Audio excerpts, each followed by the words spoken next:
You're never ever going to replace playing. 8 operations altogether, all probably to do with rugby. There's an empty space which they just can't fill. Everybody struggles with the transition. Your dreams are completely shattered. Playing doesn't last forever.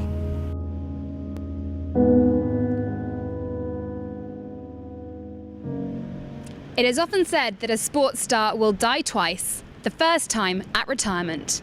For elite athletes who have dedicated their lives to sport, what happens when their time comes to an end? If you're no longer a famous sports star, then who are you?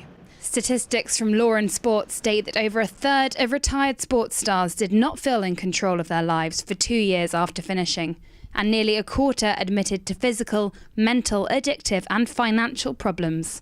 A survey carried out by the Professional Cricketers Association has found that over 25% of ex-cricketers are not happy with their careers after retirement. I'm here at the Oval about to meet Chief Exec of the PCA Angus Porter and England's most capped Test cricketer of all time, Alex Stewart, who was equally successful after retiring as he was during his career. Oh, that's a fantastic catch from Alex Stewart.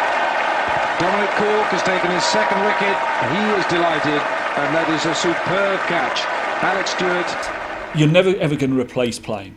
You know, the adrenaline rush I used to get, and people will get from walking out in front of a full house, whether it's here at Lord's, at the MCG, in front of 100,000 people, whatever, representing your country, you're never going to replace that adrenaline rush. So therefore, you've got to try and find something to do which still gives you a buzz, still gives you a challenge, still gives you goals to try and achieve and target. And if you can do that, then you should be quite happy. That's all I knew. You know, I left school at whatever I was, 17, and played cricket for 22, 23 years. But I'm quite good at saying, right, I've done that, now I'm moving on to this. And so I've always been quite good at that. Whereas others, as they can struggle. It is definitely challenging. We did a piece of research, an in-depth research, a couple of years ago with cricket, football, rugby union, rugby league and jockeys. And what was clear was that almost everybody struggles with the transition from their life as a professional sportsman to or woman to their life afterwards. Also, as sportsmen, we are looked after. You know, we're spoilt at times too much. And the real world is out there and it can be a tough place. One of the things that is true is that players listen to other players. So if I go and talk to a bunch of young players about personal development or anxiety or depression or a gambling addiction or whatever it might be, they'll regard me as sort of a kindly old buffer. Whereas if another player talks to them about an issue, and particularly if they talk about an issue that they've suffered from themselves, then players will listen. We've been very fortunate in cricket that, starting with probably Marcus Trescothick, who talked about the problems he'd had with depression and the fact that he stopped being an England player because he was unable to continue to tour. Stress-related illness forced England cricketer Marcus Trescothick to pull out of the national squad in 2006.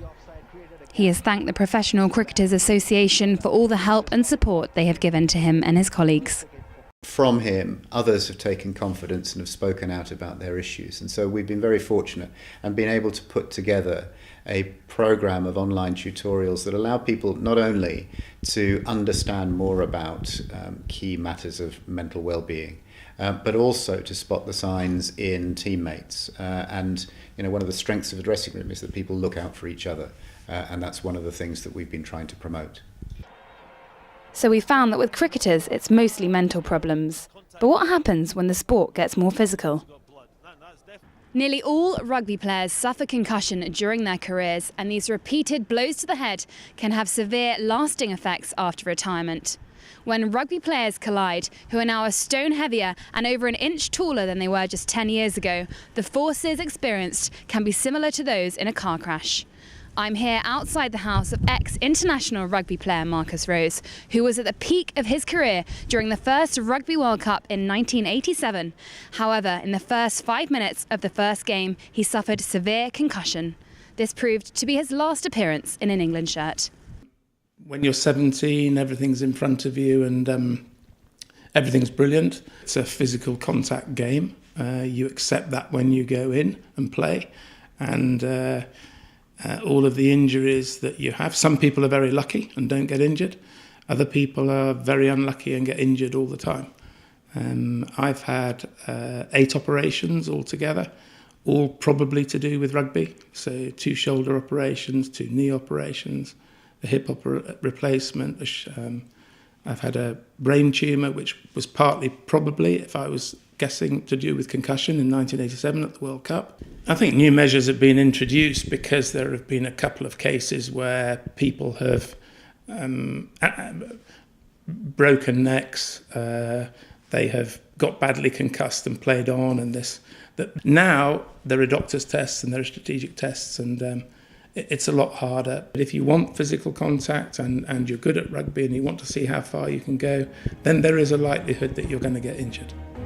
A lot of organisations, a lot of sports organisations are becoming aware of the realisation that what happens in sport is going to affect the athletes when they leave sports. I think we have to get all these things into perspective, and I think that sport is a great thing for people to do, and it's a great way to spend their career. And I wouldn't want anybody to feel too sorry for a professional sportsman. They're doing what they love, but we just need to make sure that they get the support, particularly when they finish.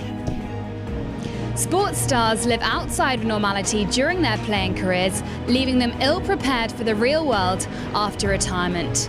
There are many governing bodies who could do so much more to ensure that athletes' lives do not crumble at retirement. Retirement should lead to a new lease of life for sports stars. It should be an extension of the dream they've been living.